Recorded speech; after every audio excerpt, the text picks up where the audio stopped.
오늘 아마 성령님에 대한 부분들을 마치게 될 것 같은데요. 지난주까지 했던 말씀을 좀 기억해 보시면서 오늘 말씀을 정리해 가면 될 것 같습니다.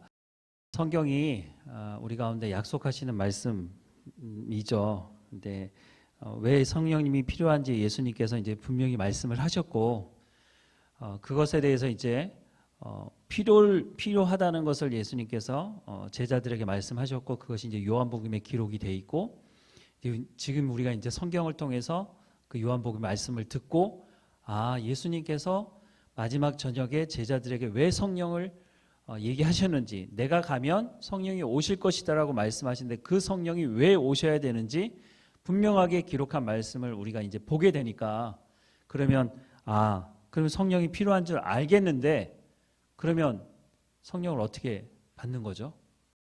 궁금해할까 봐 예수님이 벌써 말씀하셨어요. 누가복음 11장 13절 말씀에 보면 예수님께서 이렇게 말씀하시고 있습니다. 너희가 악할지라도 좋은 것을 자식에게 줄 알거든 하물며 너희 하늘 아버지께서 구하는 자에게 성령을 어떻게 했다고요? 주시지 않겠느냐? 주시겠다는 거예요? 안 주시겠다는 거예요? 이것도 착각하면 안 되죠. 강조하고 있어요. 강조. 주시지 않겠느냐, 부정문을 사용하시면서 하나님 강조하는 거예요. 반드시 주신다는 거예요. 너희가 자식에게도, 너희 자식이 나쁜 짓 하고 자식이 말을 안 들어도 그래도 좋은 걸 먹이고 좋게 키우려고 하지 않느냐. 너희 육신의 아버지도 그런데 하늘에 계신 우리를 창조하신 하나님께서 구하는 자에게 성령을 주시지 않겠느냐라고 말씀을 하고 있어요. 그러면 구하라고 말씀하시는 거죠. 구하지 않는데 주시지 않을 수도 있어요. 예수님께서 우리 가운데 구하라고 말씀하고 있어요. 이거는 해도 되고 안 해도 되는 문제가 아니에요. 좀 더 보면 이제 아시겠지만, 사도행전 1장 4절부터 5절, 예수님이 부활하셔서요 40일 동안 제자들을 가르치셨어요. 그런 부분은 또 나중에 나오니까 또 말씀을 드리고요. 근데 그때 예수님께서 사도행전에 이런 말씀을 기록하고 있어요. 사도행전 1장 4절부터 5절 말씀에 사도와 함께 모이사 그들에게 분부하여 이르시되 예루살렘을 떠나지 말고 내게서 들은 바 아버지께서 약속하신 것을 기다리라. 요한은 물로 세례를 베풀었으나 너희는 몇 날이 못되어 성령으로 세례를 받으리라 하셨느니라. 조금 더 이게 깊이 들어가면 이게 복잡해지는데요. 이걸 성령 세례라고 하느냐, 성령 충만으로 하느냐, 이렇게 서로 싸워요. 이렇게 복잡하니까 어쨌든 성경에 있는 말씀 그대로 하자면, 너희가 요한을 통해서는 물로 세례를 받았다는 거죠. 요한은 와서 물로 세례를 베풀었으나 너희는 몇 날이 못돼서 성령으로 세례를 받을 것이라고 성경은 이제 이렇게 얘기하고 있으니까, 이것을 가지고만 우리가 본다면 성령의 세례를 받게 될 거라는 거예요. 이미 마태복음 16장 16절에 베드로가 무슨 고백을 하죠? 예수님께서 제자들에게 세상 사람들이 나를 누구라고 하느냐 그랬더니 막 이런저런 얘기를 막 하잖아요. 그럴 때 갑자기 예수님이 제자들에게 그럼 너희는 나를 누구라고 하느냐, 이때 이제 정말 수제다가 손을 번쩍 들고 뭐라고 했어요? 주는 그리스도시요 살아계신 하나님의 아들이십니다. 정답을 얘기했어요. 정답. 베드로가. 그랬더니 예수님께서 뭐라고 말씀하세요? 이거는 네가 알아서 한 게 아니고 하늘 아버지께서 너에게 알게 하셔서 고백하게 하는 거다라고 하는 거죠. 근데 이런 고백을 할 수 있는 것이 사실은 성령이 아니고는 고백할 수 없는 거예요. 고린도전서 12장 3절에 보면 우리가 예수 그리스도를 주로 고백하잖아요. 근데 이것이 예수 그리스도를 영접한 사람들에게는 너무 당연한 거예요. 내가 그러니까 예수 그리스도를 영접하고 나와서 예배드리는 거잖아요. 기도하고 찬양하고 신앙생활을 한단 말이죠. 근데 세상 사람들이 예수 그리스도를 주로 고백하나요? 여러분 전도해 보시면 금방 알아요. 사형리라고 하는 조그만 책자를 가지고 전도하다가 나중에 보면 영접 기도가 있어요. 그런데 이거 한번 따라해 보세요 해서 아무나 다 따라하는 게 아니더라고요. 끝까지 거부하는 사람이 있어요. 그게 쉬운 게 아니에요. 성경대로 하자면 성령이 아니고는 누구든지 예수를 주라고 고백할 수 없다는 것이에요. 그러니까 내 입으로 예수 그리스도를 나의 구주로 영접합니다 라고 내 입으로 고백하고 있지만 이 고백을 할 수 있는 것은 성령을 통해서가 아니면 고백할 수 없다고 성경은 말씀하고 있어요. 그래서 구원은 전적인 하나님의 은혜예요. 내가 내 입으로 고백하고 있지만 이것도 하나님께서 허락하지 않으시면 내 입으로 고백할 수가 없다는 것이에요. 그러니까 전적인 하나님의 은혜인 거예요. 내가 구원받는 데 있어서 내가 할 수 있는 것이 아무것도 없어요. 전적인 하나님의 택함이 있고 전적인 하나님의 부르심이 있고 성령을 통해서 내 입으로 고백할 수 있게 됨으로 말미암아 내가 하나님의 자녀가 되는 것이거든요. 성령의 세례, 이거는요 예수님이 뭐라고 말씀하셨어요? 요한복음에 내가 가면 성령이 오시는데 오시는 성령은 왔다 갔다 하시는 분이 아니고요 내 안에 내주하고 계신다고요. 이제는 예수님께서 마지막 명령에도 마지막 부분에 얘기하시지만 내가 세상 끝날까지 너희와 뭐라고 돼 있어요? 너희와 계약 10년만 하자. 10년만 하고 나머지는 뭐 네가 하는 거 보고 연장하자 이렇게 얘기하신 게 아니잖아요. 세상 끝날까지 항상 함께 있겠다고 말씀하고 있잖아요. 근데 구약에 보면요 대표적인 그 사람들 중에 삼손 있잖아요. 삼손 엄청난 힘을 발휘하잖아요. 하나님이 영이 임했어요. 성령이 임한 거죠. 그래서 엄청난 힘을 발휘했는데 삼손이 하나님 말씀에 불순종하잖아요. 삼손도 진짜 말 안 들어요. 자기가 하고 싶은 대로 살아요. 삼손은 나실인이잖아요. 태어날 때부터 나실인으로 돼 있어요. 나실인은 하지 말아야 될 게 있거든요.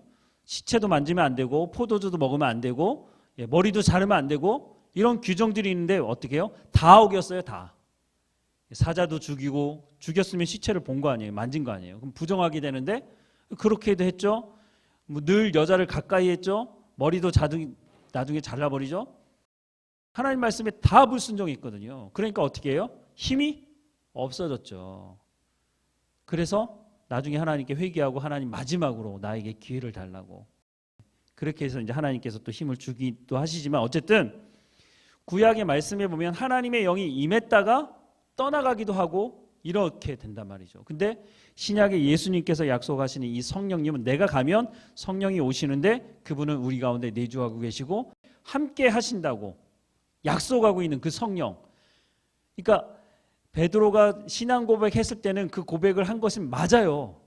성령께서 하게 하신 것이죠. 그런데 그러면 이렇게 생각할 수 있잖아요.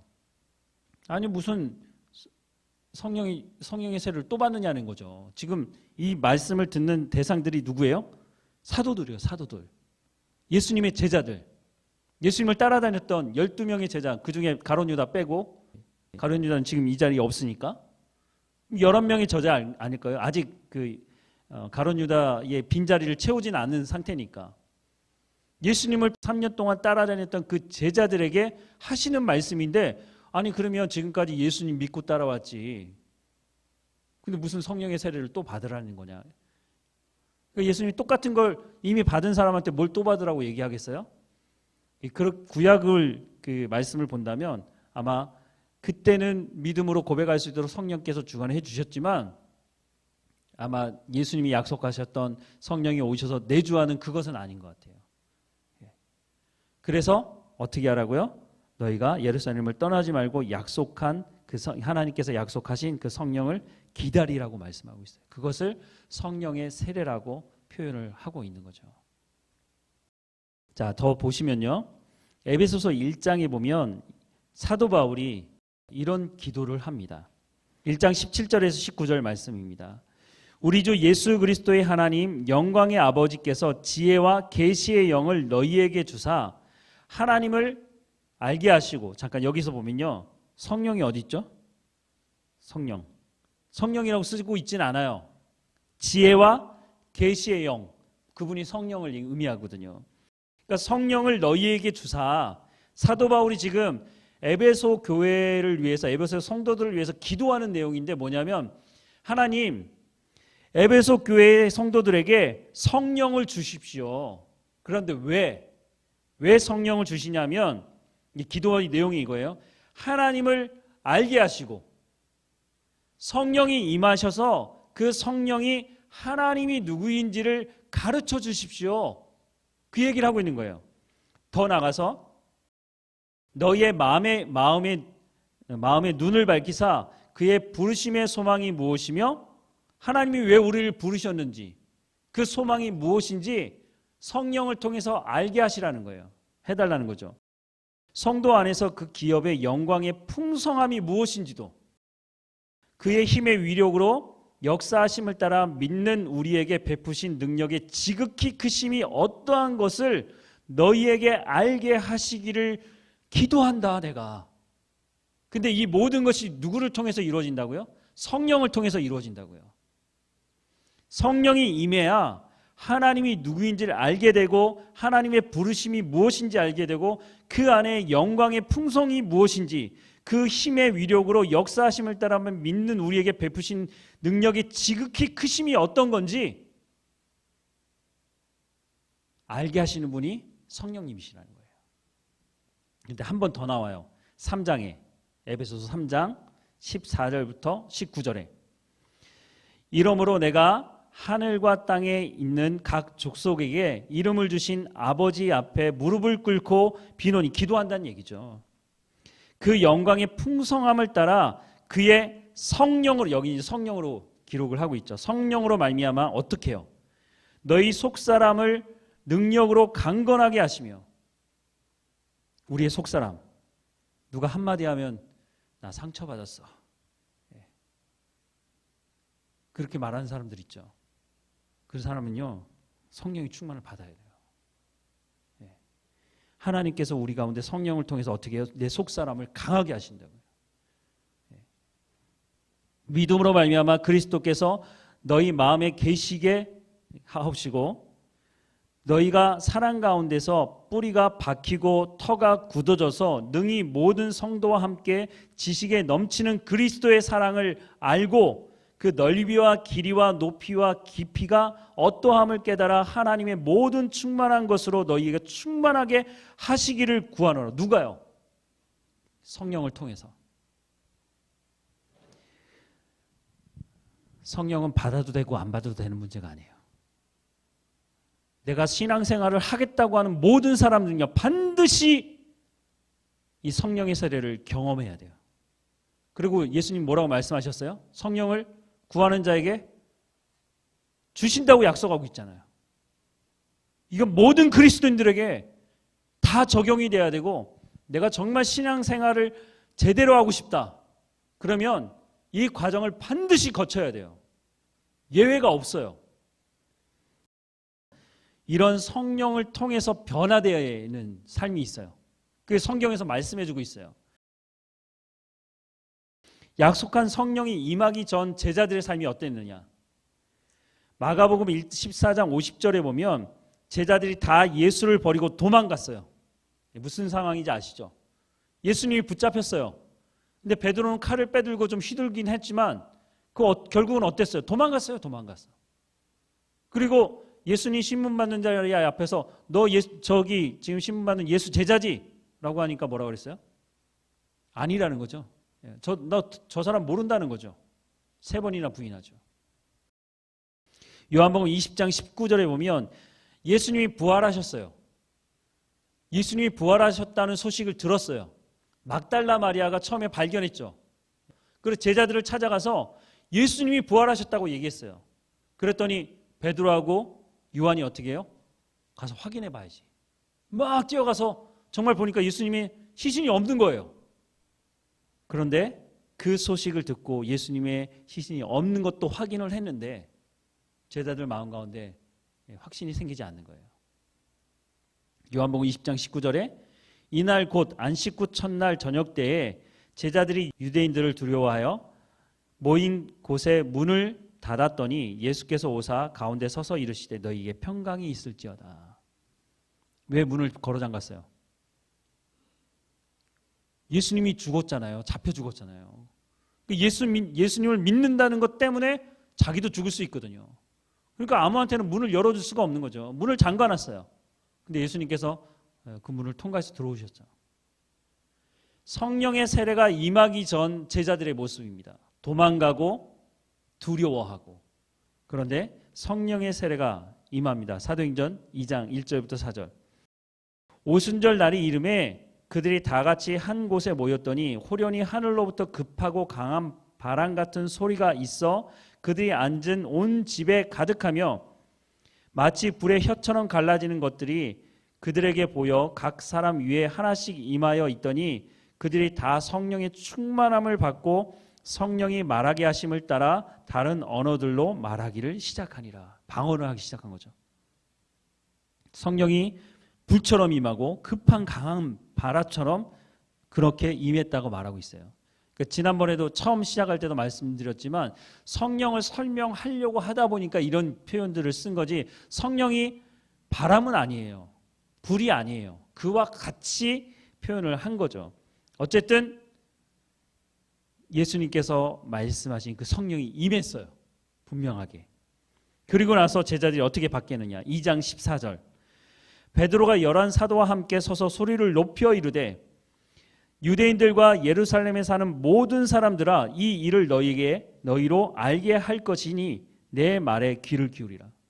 지금 문 잠그고 집 안에 갇혀있던 사람들이 성령이 임하자 어떻게 했어요? 나와서 많은 사람들이 모여있는 곳에서 베드로가 일어서서 소리를 높여서 자, 내가 하는 말을 들으라는 거예요. 지금 조금 전에 요한복음 20장 19절에 문 닫고 걸어 잠그고 집에 들어가 있던 사람, 그 사람 맞아요? 사도행전 4장 12절. 다른 이로서는 구원을 받을 수 없나니 천하 사람 중에 구원받을 만한 다른 이름을 우리에게 주신 일이 없다. 지금 근데 이 말을 어디서 하고 있어요?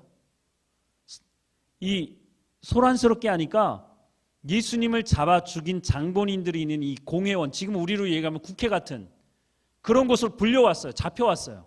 베드로가. 너 왜 자꾸 예수 말하고 있어? 그러니까 그 당시로는 유대인들의 입장에서 이단인 거죠, 완전히. 너 그거 자꾸 얘기하고 다니면 너 가만 안 둬? 권력 앞에서 얼마나 말도 제대로 못할 상황인데. 근데 그 안에서 베드로가 뭐라고 말하고 있어요? 다른 이로서는 구원받을 수 있는 이름을 주신 적이 없다. 예수 그리스도 외에는 구원받을 수 있는 길이 없다고 말하고 있는 거예요. 이거 말 잘못하면요, 예수님처럼 십자가에 못 박혀 죽을 수 있어요. 그 자리에서. 지금 근데 베드로가 지금 담대하게 예수 그리스도가 바로 우리가 기다리고 기도하고 기다렸던 그 메시아 구원자라고 말하고 있는 거예요. 이 사람이 문 닫고 그 안에 들어가 있던 베드로 맞아요? 사도행전 4장 19절부터 20절. 베드로와 요한이 대답하여 이르되 하나님 앞에서 너희의 말을 듣는 것이 하나님 말씀 듣는 것보다 옳은가 판단하라. 오히려 너 자꾸 말하면 너 가만 안 둬. 이렇게 협박하고 있는 그 당시의 권력 앞에서 지금 베드로가 뭐라고 얘기하고 있냐면 내가 너희들 말 듣는 것이 맞느냐, 내가 하나님 말씀 듣는 것이 맞느냐. 베드로가 완전히 변한 것 같아요. 우리들은 보고 들은 것을 말하지 아니할 수 없다. 그 베드로 맞은 거예요? 도망갔던 베드로. 사도행전 1장 8절에 예수님께서 이렇게 말씀하셨죠. 오직 성령이 너희에게 임하시면 너희가 권능을 받고 예루살렘과 온 유대와 사마리아와 땅끝까지 이르러 내 증인이 되리라. 내 증인이 되기 위해서 전제 조건이 있어요. 근데 그게 뭐예요? 성령이 너희에게 임하면.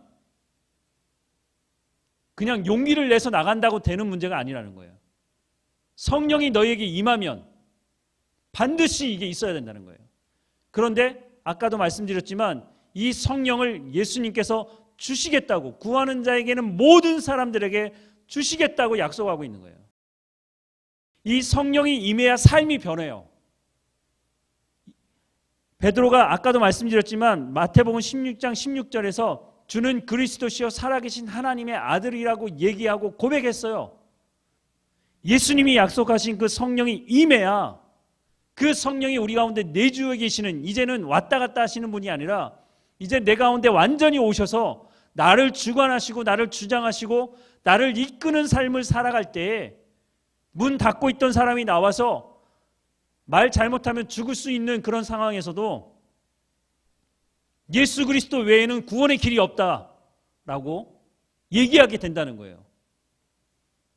사람은 바뀌지 않았어요. 베드로라는 그 존재는 그때나 지금이나 똑같아요.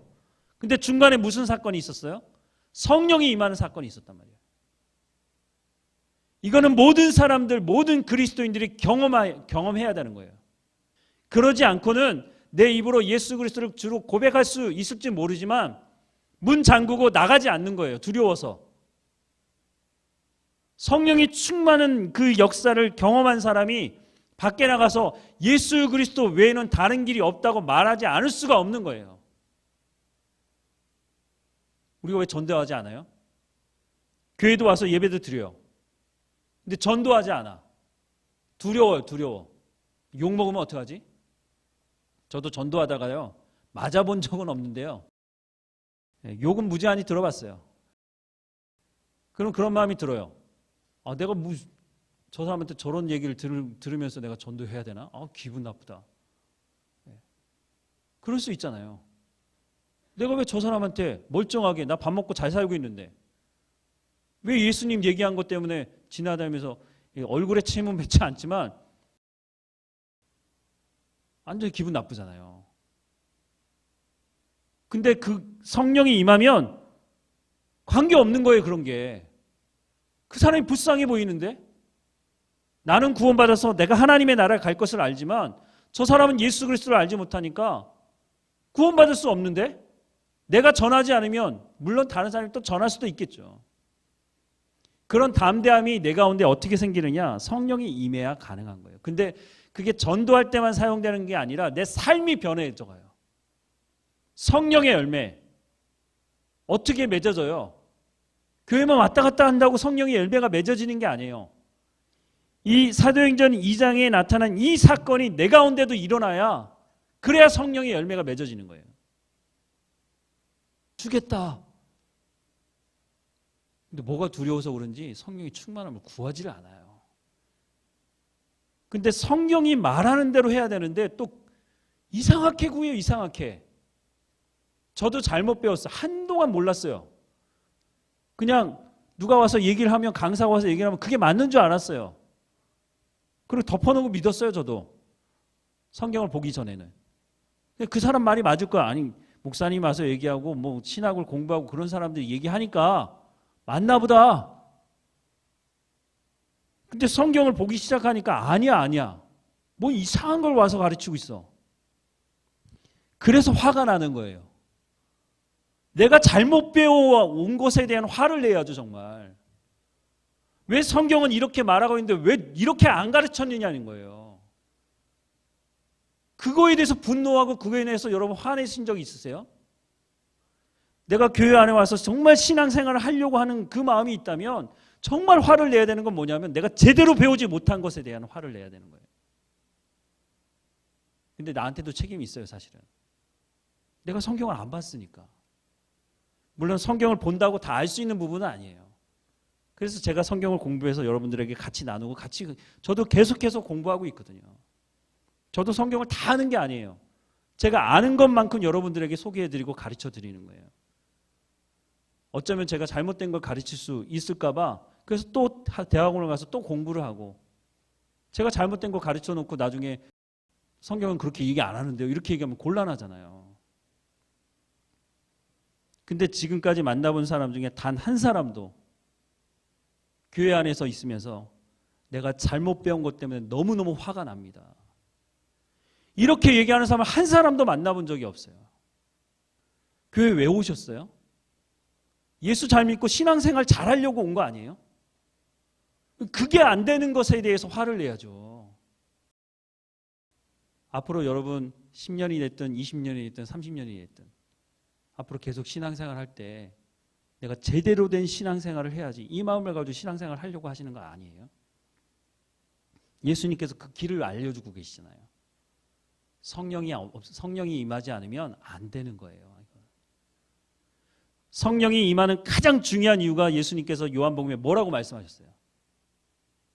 하나님 말씀을 깨달아 알게 하신다고 얘기하고 있잖아요. 사도 바울도 에베소 교회를 향해서 성령이 너희에게 임해야 된대. 왜냐하면 가장 먼저 하나님을 알게 하시기 위해서 성령이 임해야 된다는 거예요.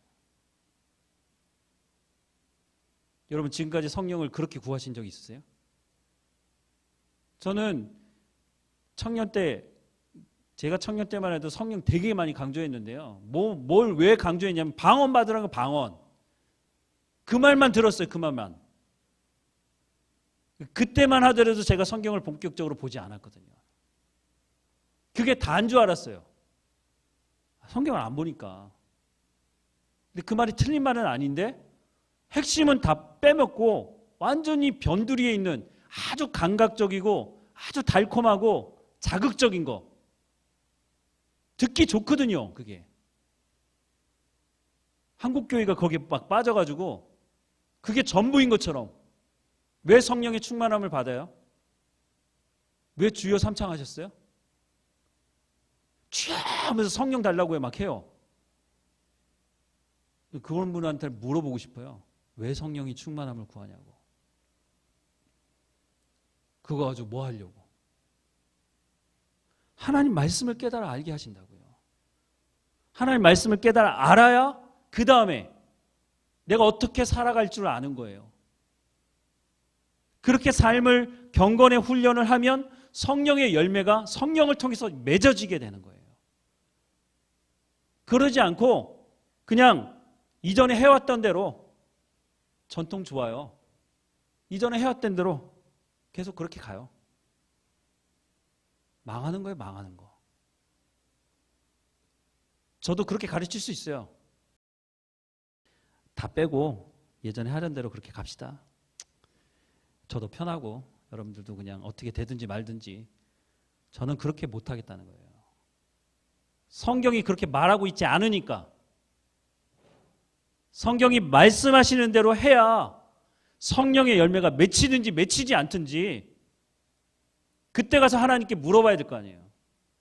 하나님, 성령이 구하는 자에게 주시겠다고 해서 나 구해서 하나님 임해 받았는데 왜 나한테 성령의 열매가 맺혀지지 않는 거예요? 하나님께 따질 수 있잖아요. 그러면 맺혀지지 않을 수가 없어요. 근데 하나님의 약속이기 때문에.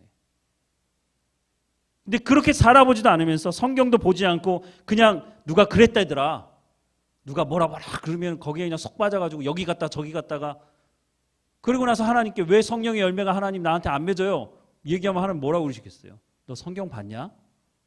내가 성경에 다 기록해놨는데 왜 길을 다 알려줬는데 왜 그 길로 안 갔어? 그럼 그때 가서 뭐라고 할 거예요? 몰랐는데요? 그게 무슨 핑계가 돼요? 우리가 성령의 충만함을 받아야 되는 이유가 여기 있습니다. 여러분 기도하실 때 이제 하나님 말씀을 가지고 기도하세요. 하나님 약속하셨네요. 주세요 하나님. 내가 경험한 적이 없다면 하나님 지금이라도 이 성령을 경험하게 해주세요. 그것이 방언을 터지게 하는 것이든지 무엇이든지 간에 베드로에게 주셨던 그 담대함과 그의 변화된 삶이 내게도 예수님께서 그렇게 약속하셨던 그 성령 내게 이제 주십시오. 구하는 자에게 주시겠다고 약속하고 계시니 내게 주십시오. 여러분 기도하셔야죠. 주여 삼창 이런 거 하지 마시고 성령을 달라고 하세요. 이미 경험한 분이 계십니까? 그럼 그렇게 살아가세요. 변화시키려면요. 내가 성령의 충만함을 받아야 돼요. 돈으로 메꿀 수 없는 거예요. 예배드리고 나가는 여러분의 삶에 여러분들의 표정을 사람들이 봐요. 여러분들이 생활하는 삶의 현장에서 여러분이 말하는 그 말을 사람들이 들어요. 세상 사람들이 얘기하는 말을 똑같이 얘기하고 똑같이 욕하고 그 사람들이 말은 하지 않지만 예수 믿는 것들 다 똑같구만. 이제 그거를요 말하기 시작했어요. 사람들이. 이제는 사람들이 입을 닫고 있지 않아요. 교회를 향해서 얘기할 것들을 얘기하기 시작했어요. 제가 예전에 조선일보 한 논술을 보고요. 좀 화도 나고 절망스럽기도 하고, 그 기자가 제가 보기에는 아마 예수 믿는 사람 아닌 것 같아요. 그 사람이 교회에 대해서 쓴 글이 있었어요. 근데 논지는 뭐냐면 교회는 이래야 된다. 자기가 생각하는 교회를 이런 것이야 라고 제시하고 있어요. 교회에 대해서 전혀 모르는 사람이 있었어요. 제가 보기에. 근데 자기가 생각하는 교회는 이래야 돼. 근데 그 내용이 뭐냐면 교회는 구제하고 사회복지 사업하고 교회가 해야 되는 일이기도 하지만 그거는 교회는 아니에요. 사회복지센터인 거죠. 그 사람 생각하는 건 교회는 그런 사회복지센터 같은 곳이 되면 돼. 더 이상 다른 거 하지 마. 그 기사를 쓴 사람은 무식한 거죠, 사실은. 근데 그게 신문 기사로 나와서 전국에 배포가 되는 거죠. 어떻게 보면 우리 가운데 도전이 되기도 하지만요. 지금 현실이 그렇다는 거죠. 교회가 교회답지 못하고 성령을 잘못 얘기하고 잘못된 성령에 대해서 우리가 구했고, 그러니까 정말로 살아가야 되는 삶은 살아가지 않으면서 이상한 길로 간 거예요. 그것을 잘못 가르친 사람에게도 하나님께서 책임을 물으시겠죠. 다 그러면 그 사람 잘못이다 이렇게 얘기할 수는 없는 거예요. 성경에 기록이 돼 있으니까. 최소한 오늘 말씀을 들은 여러분들은 빼도 박지도 못하고 어떡합니까? 근데 하나님 주시겠다고 약속하잖아요. 그 성령이 없이는 안 돼요. 안 돼. 안 변해요. 변할 수가 없어요. 성령이 아니면 말씀을 깨닫지 못하는데요. 말씀을 깨닫지 못하는데 하나님을 어떻게 알고, 하나님이 기뻐하시는 일이 뭔지 알고, 하나님이 나를 어떻게 부르는지 어떻게 알아요? 아무리 기도해도 안 들려요. 안 들려. 하나님의 말씀을 말씀 그대로 들을 수 있는 게 진정한 은혜예요. 그게. 예수님께서 약속하신 성령, 여러분 반드시 구하시고 경험하셔야 됩니다. 제가 대신해 줄 수 있는 게 아니에요. 이미 경험하신 분들은 경험하지 못한 분들이 기도를 부탁하면요, 같이 기도해 주세요. 이건 반드시 있어야 되는 것입니다. 뭔지 모르겠으면 기도하세요. 성경의 말씀이 기록된 대로 하나님 이렇게 기록되어 있는데 이렇게 말씀하셨는데 이거 주십시오. 이거 없으면 신앙생활 제대로 못하게 돼 있는데 하나님 주십시오. 이거 나 정말 신앙생활 제대로 하고 싶습니다. 내가 일평생 예수 믿는 것을 통해서 정말 참 자유가 뭐고 세상이 줄 수 없는 평안을 주시겠다고 얘기하는데 그거 누리고 싶습니다. 천국에 가서 누리는 게 아니에요. 거기 가서도 하지만 지금부터 하는 거예요. 지금부터. 영생의 삶은 죽어서부터 시작되는 것이 아니고 예수 그리스도를 믿는 지금부터 시작하는 것이에요. 우리가 이 땅에서도 누릴 수 있는 것을 왜 누리지 않고 끙끙대면서 제대로 된 신앙생활도 하지 못하고 세상적으로 가지도 못하고 이것도 아니고 저것도 아니고 그러다가 살다가 하나님의 나라에 가면 얼마나 아까워요, 시간이. 지금부터 제대로 된 신앙생활을 해야죠. 사도행전에 하루아침에 3,000명, 5,000명이 막 하나님께 돌아와요. 왜요? 이 사람들이 변화됐잖아요. 성령을 통해서. 문 닫고 들어가 있던 사람들이 나와가지고 담대하게 하나님 말씀을 선포하고 있잖아요. 믿을 수밖에 없는 거예요, 그걸. 자기 눈으로 보니까, 확인하니까. 아, 예수 그리스도가 바로 구원자였구나. 누구를 통해서요? 우리를 통해서요. 성령의 경험을 한 우리를 통해서요. 전도가 일어나는 거예요, 그러면. 그렇게 해야죠, 그렇게. 하나님께서 그 권세를 우리한테 주시겠다고 약속하는데 왜 교회는 그런 걸 안 누리고 있느냐고요. 전도하자고 태신자 품고 어떤 사람 전도할 건지 내라 그러면 다 이거 해야 되는 거야. 저도 많이 해봤거든요. 안 해요, 안 해. 되게 이기적인 것 같아요. 나만 구원받고 나만 천국 가면 되지. 아, 그 사람은 천국 가면 안 돼. 이런 생각을 하고 있는지 모르겠어요. 전도는 내가 변화되면 전도됩니다.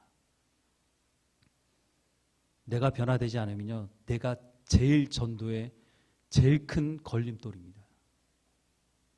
내가 아는 사람에게 전도해서 야 교회 가자 그러는데 말은 못하겠고 너나 잘해라.